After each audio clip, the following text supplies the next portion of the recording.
todo. Llegó la escuela, llegó la escuela, llegó por radio.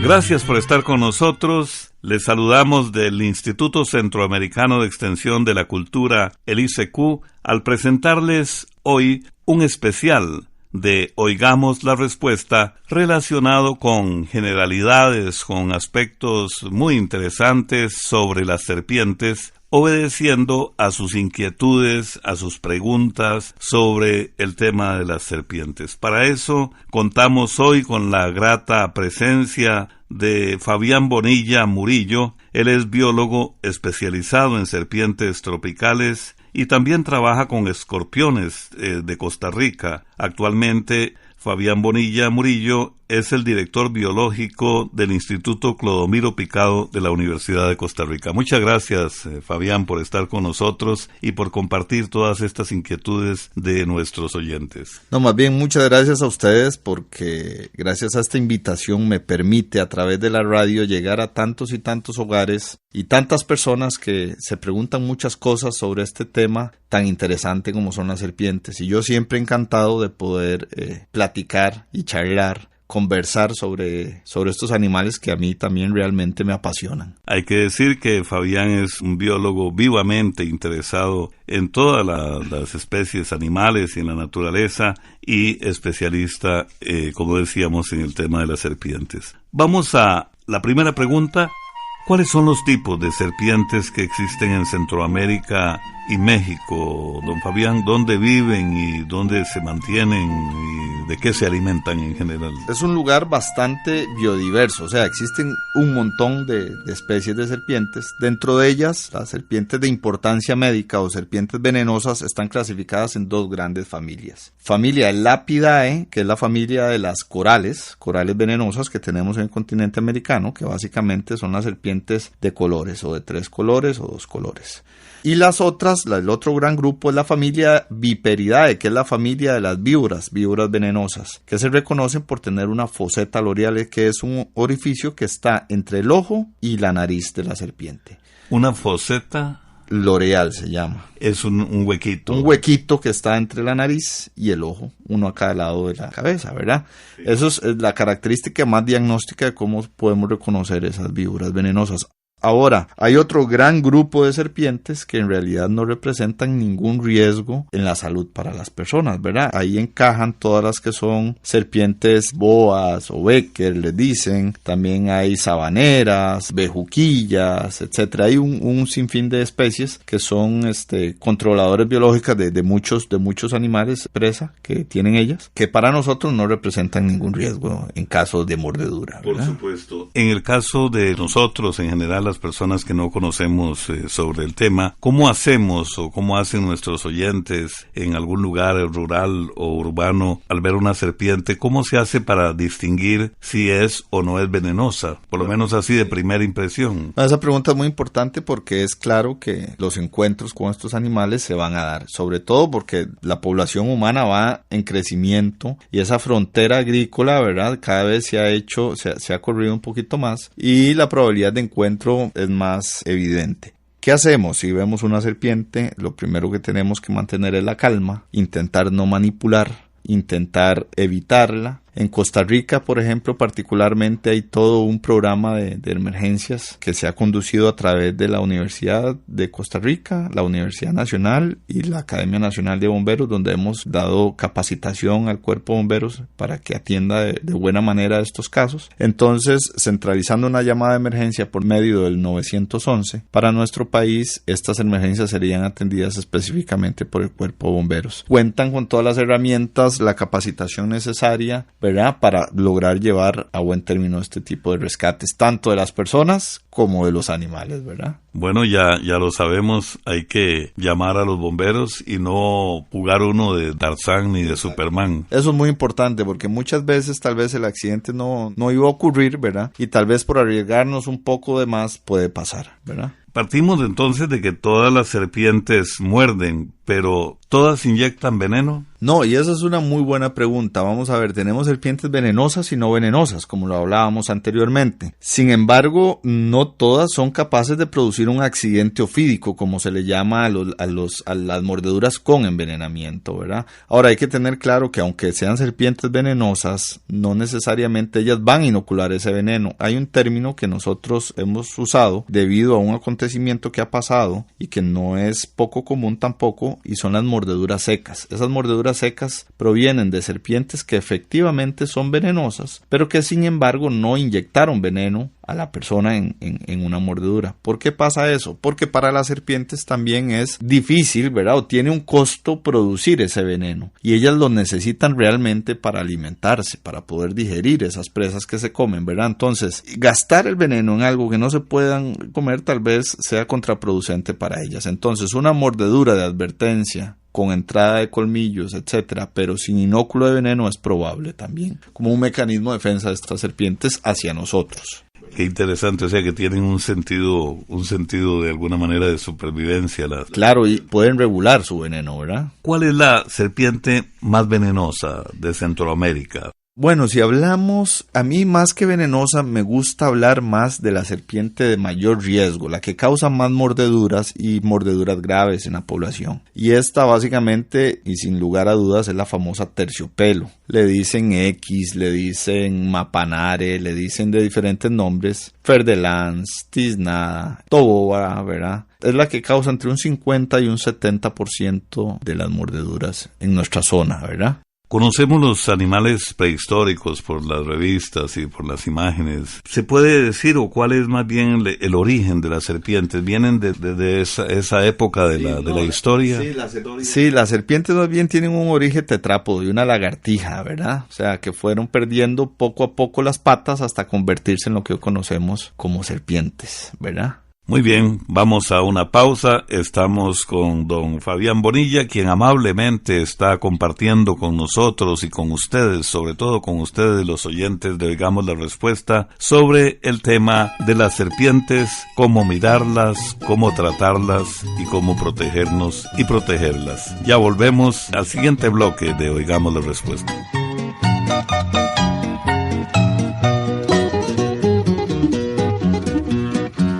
Voy a cantar un corrido para recordar a mi tierra. No más suspiro y suspiro y andando en la borrachera. ¿Dónde estarán mis hermanos, mis pobres padres que anhelo? Suspirarán por mi culpa, llorando su desconsuelo. ¿Dónde estará mi adorada con su boquita risueña? Con su carita morena cuando la tuve abrazada. No más suspiro y suspiro oyendo el tren pasajero. Si vieran cuánto he sufrido viviendo en el extranjero.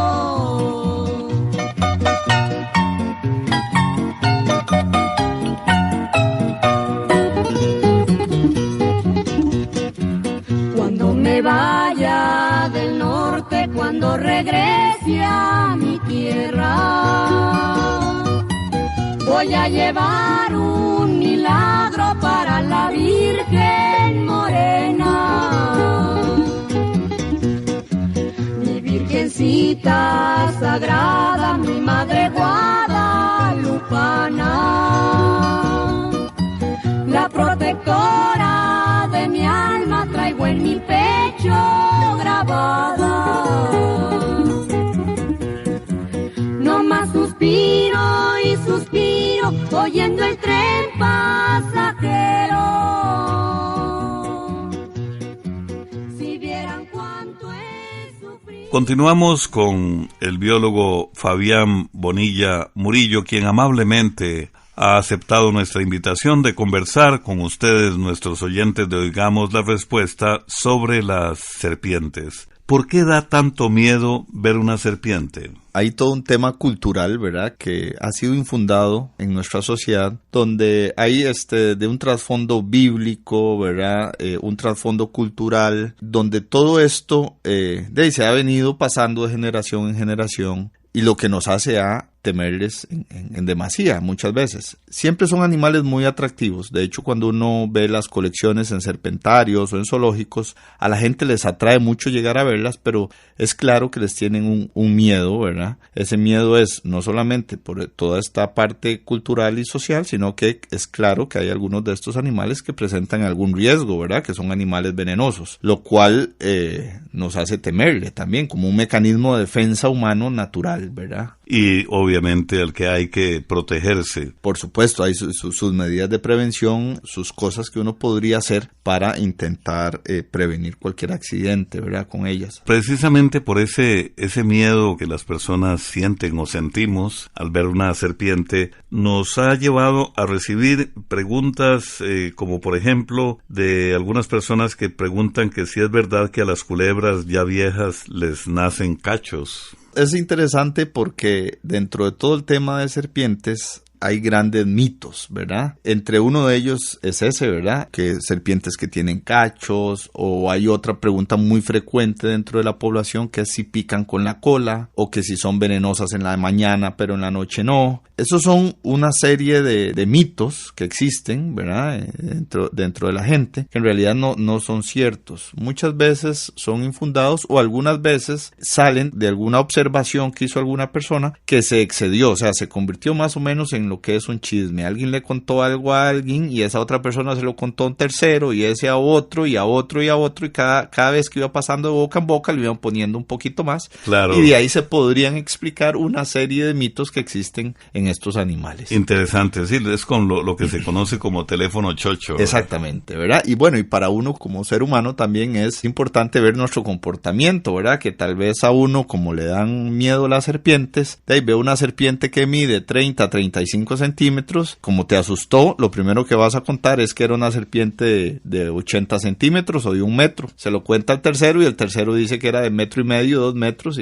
y ahí va, ¿verdad? La cadena cada vez es más grande. Otra de las preguntas que nos hacen los oyentes es que si es cierto que la culebra que en el Caribe de Costa Rica la gente le llama mica se alimenta de serpientes terciopelo. Sí, correcto. Bueno, hay varias serpientes que se alimentan de otras serpientes. A ese término se le llama biológicamente como serpientes ofiófagas. O sea, serpientes que se alimentan de otras serpientes. Perdón, ¿cuál es el nombre? Ofiófagas. Ofiófagas. Ese es el término científico. Sin embargo, son animales, o sea, serpientes que se alimentan de otras serpientes. Su presa natural son otras serpientes. Está la mica, está la sopilota. Las mismas corales se alimentan de otras corales venenosas, se alimentan de otras serpientes.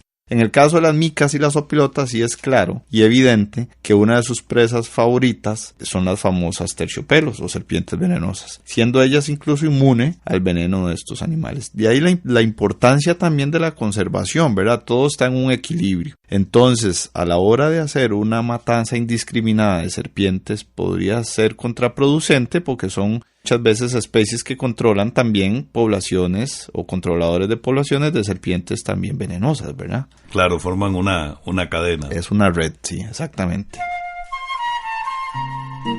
Continuamos en este especial de Oigamos la Respuesta con el biólogo Fabián Bonilla, especialista en serpientes. Quisiéramos confirmar, don Fabián, el tema del suero antiofídico, es decir, cómo la serpiente lo elabora, por decirlo de alguna manera, y en este caso tendríamos que conversar un poquito sobre la gran labor que hace el Instituto Clodomiro Picado. Claro, es una pregunta muy importante. Yo creo que primero hay que comenzar diciendo y dejándole claro a las personas de que el único tratamiento efectivo contra una mordedura de serpiente es el suero antiofídico. Y este es de uso estrictamente hospitalario. O sea, en caso de una mordedura hay que acudir al hospital donde ahí nos van a dar unas dosis de suero antiofídico, anti-mordedura de serpiente. ¿Ok? Y la pregunta que me hace es súper importante y me lleva a poder hablar de cómo se hace este suero, ¿verdad? Porque las serpientes, si bien es cierto, si utilizan su veneno para producir algún problema en la población, también nos da la respuesta a la cura de estos envenenamientos. En realidad, la serpiente no elabora el suero, pero sí nos da ese veneno, esas toxinas, que nosotros en muy baja dosis las inoculamos en caballos. Y esos caballos, su sistema inmunológico empieza a producir anticuerpos para neutralizar esas toxinas que nosotros pusimos de las serpientes. Quiere decir que extraen el veneno de la serpiente. Correcto. Inocularlo en el caballo es inyectarlo en el caballo. Lo inyectamos en el caballo. Una vez que ese veneno lo inyectamos en el caballo mismo empieza a producir defensas, digamos. Claro, como si fuera un laboratorio. Exacto, como cuando nosotros nos resfriamos o nos enfermamos, nuestro cuerpo empieza a producir defensas para contrarrestar ese virus o esa enfermedad que tenemos. Lo mismo hace el caballo, pero con las toxinas que nosotros le inyectamos artificialmente al caballo. Entonces, una vez que nosotros vemos que esos anticuerpos o esas defensas están en un nivel muy alto, tomamos sangre del caballo, ¿verdad? Hacemos un proceso de sangría. Una vez que tenemos la sangre, la llevamos a la planta de producción, separamos todo lo que viene en la sangre de esos anticuerpos o de esas defensas las purificamos y eso es lo que finalmente sería el suero antiofídico, así a grosso modo o generalmente, digamos, una explicación general de lo que sería el suero, ¿verdad? Quiere decir que en el Instituto Clodomiro Picado tienen caballos para esa función. Correcto. El Clodomiro Picado no solamente tiene una colección de serpientes, sino que también es necesaria una colección o una granja de caballos que más o menos ronda entre los 100 y 120 caballos. El Clodomiro, no hay que olvidar esto, el Clodomiro es el responsable de producir el suero antiofídico para Costa Rica, pero no solamente para Costa Rica, sino para el resto de Centroamérica. También algunos países de Sudamérica y en los últimos años hemos hecho varios proyectos con países de África y de Asia, donde ellos nos envían el veneno de las serpientes de ellos y nosotros acá hacemos todo el proceso con los caballos y producimos un suero específico para ellos. Hay que recordar que los sueros son específicos por serpientes o por región, ¿verdad? En el caso nuestro, nosotros hacemos un suero que funciona para toda la región centroamericana, sin embargo no es efectivo para las serpientes africanas, por ello ellos tienen que enviarnos el veneno de ellos para nosotros poder fabricar ese suero específico para sus serpientes.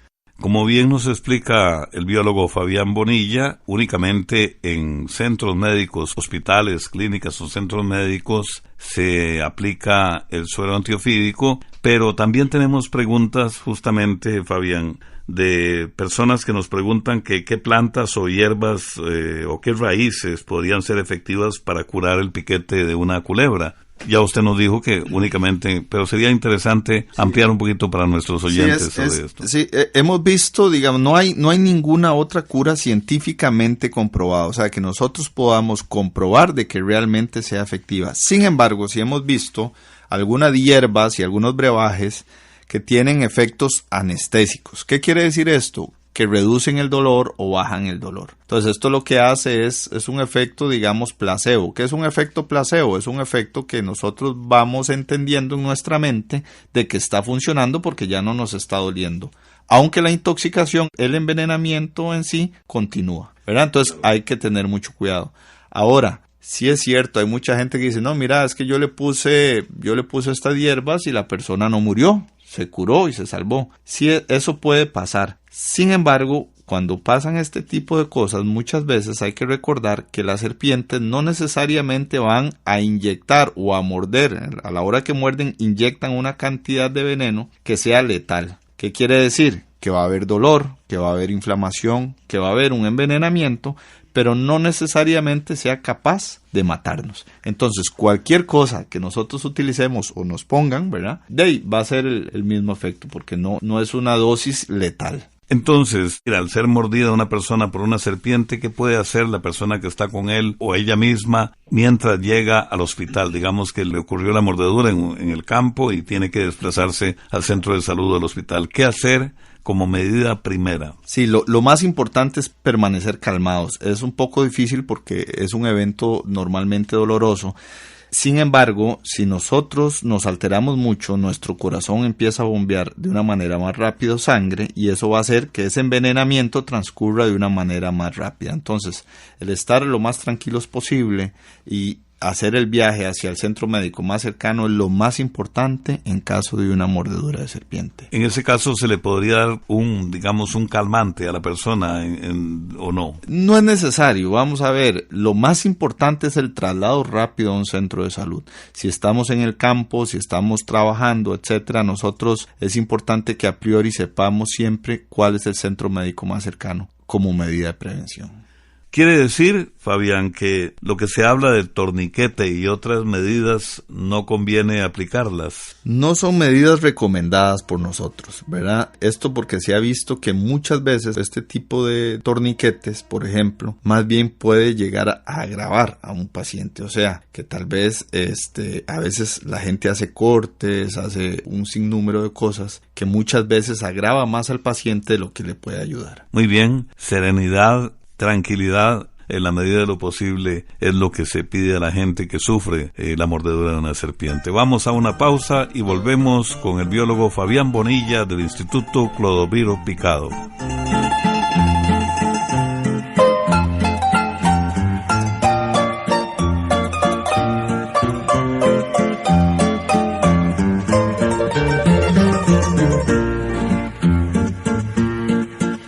Cielo azul, cielo estrellado, hermosa luna plateada, ustedes son los testigos de mi alma desesperada.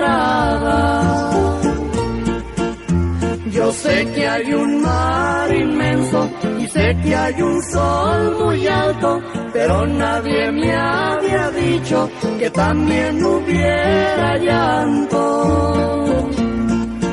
Cuando se pierde un cariño, cuando se pierde un amor, es igual que estar clavado sobre la cruz de un calvario por el mundo abandonado.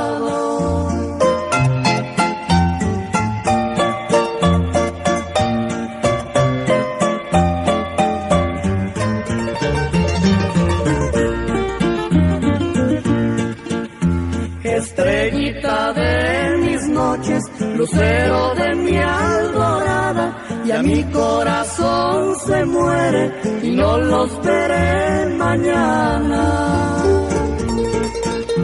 Yo sé que amar es hermoso, dichosos los que se quieren, Dios quiera que nunca sientan las penas de los que mueren.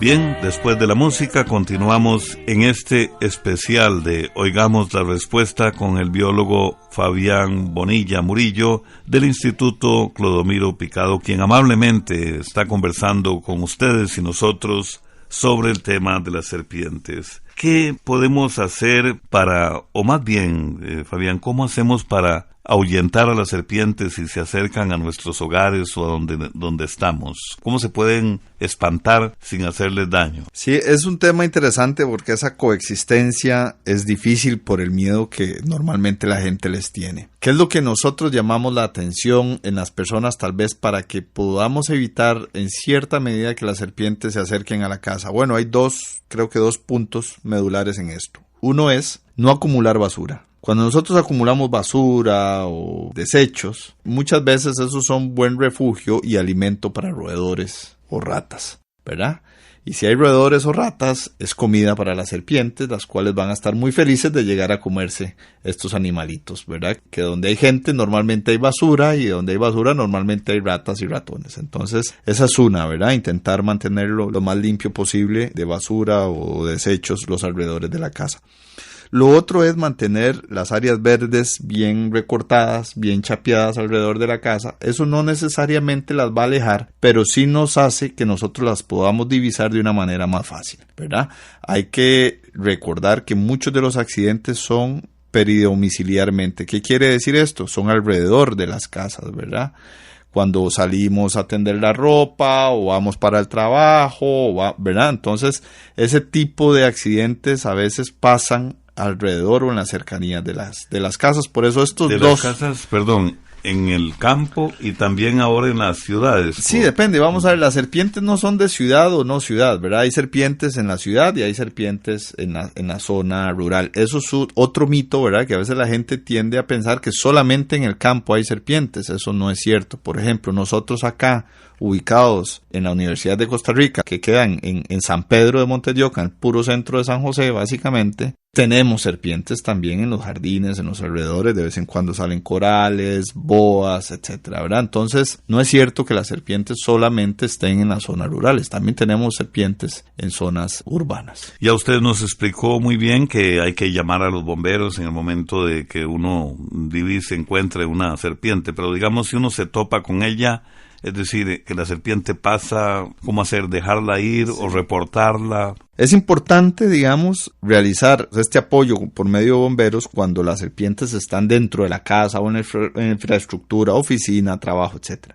Sin embargo, cuando estamos en el campo, estos animales van de pasada y normalmente pasan y se van, ¿verdad? Lo mejor es tener cierta precaución en espacio, ¿verdad? Darles espacio para que ellas sigan su camino y nosotros seguir el nuestro. Intentar nunca manipular o trabajar con ellas en el campo, ¿verdad? Produciendo un riesgo aún mayor. Bien, continuamos con el biólogo Fabián Bonilla Murillo del Instituto Clodomiro Picado de Costa Rica, del que nos sentimos realmente muy orgullosos en Costa Rica y en Centroamérica. ¿Cómo prevenir, digamos, la mordedura de una serpiente si uno anda en una zona donde podría encontrársela? Eso es muy importante. Si nosotros sabemos que hay probabilidades de un encuentro con serpientes, siempre es importante usar calzado cerrado. Ojalá botas. Si vamos de gira al campo, si calzado cerrado es, digamos, bueno, botas. Mínimo un zapato cerrado, ¿verdad? Que no sean chancletas o alguno de esos por calzado, ¿verdad? Mucho menos descalzo. Pero ojalá unas buenas botas de hule, ¿verdad? Por lo menos, eso previene en enorme medida un envenenamiento con serpiente. Otra de las formas de hacerlo es, si vamos al campo, está muy encharralado, hay zacate muy alto, un buen báculo, un bastón, ¿verdad? Delante nuestro para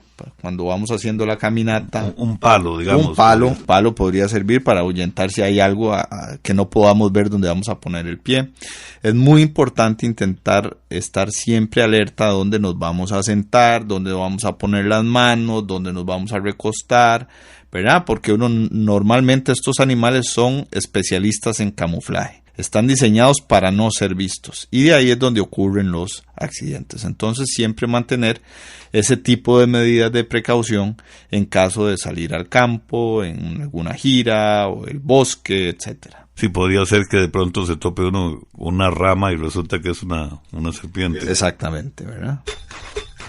Con la generosidad de Fabián Bonilla Murillo, biólogo del Instituto Clodomiro Picado, hemos cumplido con nuestro lema, que es comprender lo comprensible es un derecho humano. Gracias a ustedes por la atención. Como el tema de las serpientes es tan amplio, posiblemente han quedado inquietudes, preguntas de todos ustedes que nos pueden enviar y con mucho gusto contaremos de nuevo con la presencia de don Fabián Bonilla o con su ayuda para contestar las inquietudes que les hayan quedado de este programa. Muchas gracias.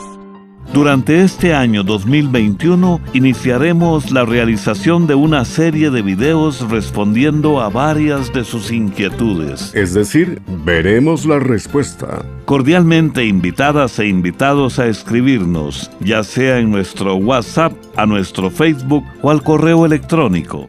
Y así llegamos al final del programa del día de hoy. Mándenos sus preguntas al apartado 2948-1000 San José, Costa Rica. También puede enviarnos sus preguntas al correo electrónico icq@icq.org o encuéntrenos en Facebook como Oigamos la Respuesta. Recuerde que comprender lo comprensible es un derecho humano.